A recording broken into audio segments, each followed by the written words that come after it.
बिस्मिल्लाहिर्रहमानिर्रहीम। आज की बात में हम बात करेंगे, जानवरों का सिलसिला चल रहा है, उसमें हम मोटिवेशन निकाल रहे हैं। तो अल्लामा कमालुद्दीन दुमैरी साहब की किताब है हयातुल हैवान, उसमें से एक जानवर हमने मुंतखब किया है। बहुत खूबसूरत जानवर है, बहुत ज़िक्र होता है।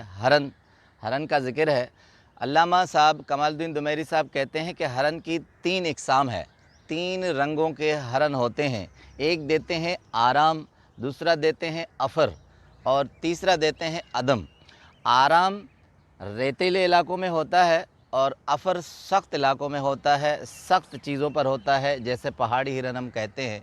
तो उनके रंग मुख्तलिफ होते हैं। अदम जो होता है वो मुश्की कलर का होता है, दूसरे कुछ सफ़ेद उनका पेट होता है, या कुछ लंबी टांगें होती हैं, या गर्दन लंबी होती है। तो 3 इक़साम के हरन बताते हैं अल्लामा कमालुद्दीन दुमैरी साहब। उसके बाद हरन की एक बहुत अक्लमंदी दिखाते हैं बड़ी। कहते हैं कि हरन की अक्लमंदी पे इंसान हैरान हो जाए कि हरन बहुत चौकस जानवर है, चौकन्ना होता है, अवेयरनेस उसमें बहुत ज़्यादा है।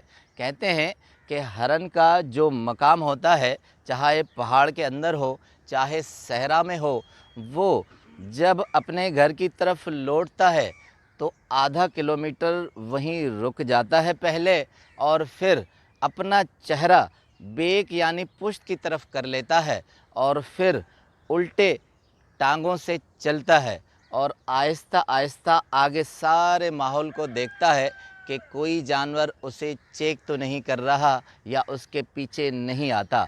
जब वो अपने घर तक पहुंचता है तो फिर सीधे मुंह होकर अंदर घुस जाता है। अगर किसी जानवर की उसे भनक भी पड़ जाए तो वो वहीं रुकता है या फिर रास्ता बदल के कहीं और जाता है। इससे अल्लामा साहब लिखते हैं कि ये इतना चौकस है, अवेयर है कि दुश्मनों की चाल देखकर समझ जाता है कि कौन मेरे पीछे है।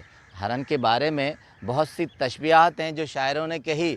हरनी आँख की एक खूबसूरत तशबीह है। हरनी आँख से मुराद है कि हरन की आँख इतनी तेज़ होती है जितनी किसी जानवर की नहीं होती, वो बहुत दूर तक देख सकता है। दूसरी तशबीहात जो हम इस्तेमाल करते हैं हरन की, वो हरन की चाल है।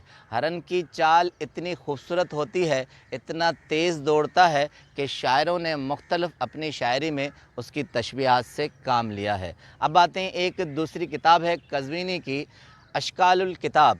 वो उसमें लिखते हैं, कहते हैं मुश्क की हरन में अजीब मंतक है। कहते हैं मुश्क हरन में उसके नाफ में पाया जाता है, मगर ये कुदरती तौर पर मौजूद नहीं होता। ये पूरे साल का खून होता है जो जमा होकर उसकी नाफ में आता है। अगर कोई शिकारी या कोई आदमी एक अनाड़ीपन से काटता है तो वहीं नाव से जो कटती है तो वो खून बहता है, मगर अजीब सूरताल है कि उससे खुशबू आना शुरू हो जाती है। यही नाव में से उसकी मुश्क बनती है। अब कज़वीनी साहब एक दूसरी एग्जाम्पल बड़ी अच्छी देते हैं।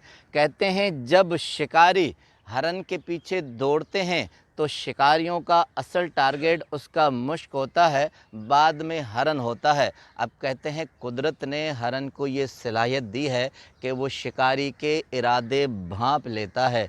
जब शिकारी हरन के पीछे होता है और हरन एक स्टेज पर ये समझ लेता है कि मैं अब शिकारी से जान नहीं छुड़ा सकता, अब मेरी मौत यकीनी है, तो वो अपने दांतों से दौड़ते हुए नाव में एक बाइट लेता है और वो मुश्क काट कर फेंक देता है और दूर भाग जाता है, और शिकारी अपना हदफ पूरा समझकर वो मुश्क ले लेते हैं। इससे हरन अपनी जान बचा लेता है। नवाज़ कुंभर साहब की किताब है कि जानवर और परिंदे, उसमें एक दूसरी खुसूसियत लिखते हैं हरन की। कहते हैं जिस तरह शिकारी जानवरों के पाँव को देखकर अंदाज़ा लगा देता है कि यहाँ से कौन सा जानवर गुज़रा है, इसी तरह हरन में भी एक और ख़ुसूसियत है।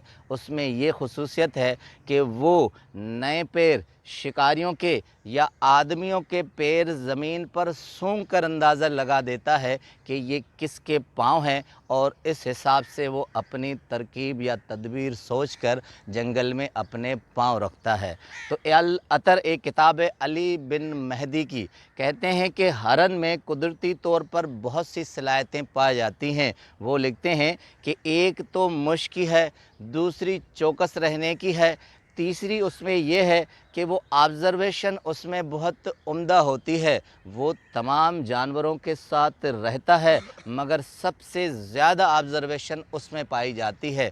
अब आते हैं कि हरन से मोटिवेशन हमें क्या मिलती है। हमें हरन से 3 सबक मिलते हैं कि ज़िंदगी में जब भी आप के पास मुश्किलात आए या और कोई मरहले आए जिसमें आपको समझ में ना आए, तो हरन से ये हमें तदबीर मिलती है। जिस तरह शिकारी उसके पीछे होता है, मुश्क काट कर उसे दे देता है, तो वक्त व हालात के साथ वो कंप्रोमाइज़ कर लेता है। तो हरन से हमें ये सबक मिलता है कि ज़िंदगी में कभी भी ऐसी मुश्किलात या मराहल आएँ या मसाइल आएँ, आप अपने अंदर लचक ले आएँ और वक्त व हालात के हिसाब से अपने फ़ैसले तब्दील कर लें, जिससे आपको नुकसान न हो। दूसरा, ज़िंदगी में आप कभी भी गैर मोहतात न रहें। हरन कहते हैं जब सोता भी है तब भी वो चौकस होता है, चौकन्ना होता है।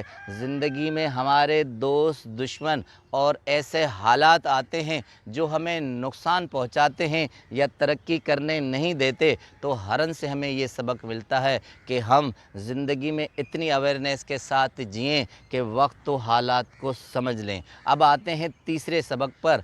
हरन 6 माह तक पानी नहीं पीता तब भी चल सकता है। ये रिसर्च है नवाज़ कुंभर साहब की। वो लिखते हैं अगर 6 माह तक भी उसे पानी न मिले तो वो सहरा में, पहाड़ी इलाकों में सर्वाइव कर जाता है। तो ज़िंदगी में हमें ये सबक मिलता है कि कभी ऐसे हालात आए तो हम अपने आप पर जबर करके भी जी सकते हैं और मुश्किल से मुश्किल हालात को फेस कर सकते हैं। आपका बहुत बहुत शुक्रिया।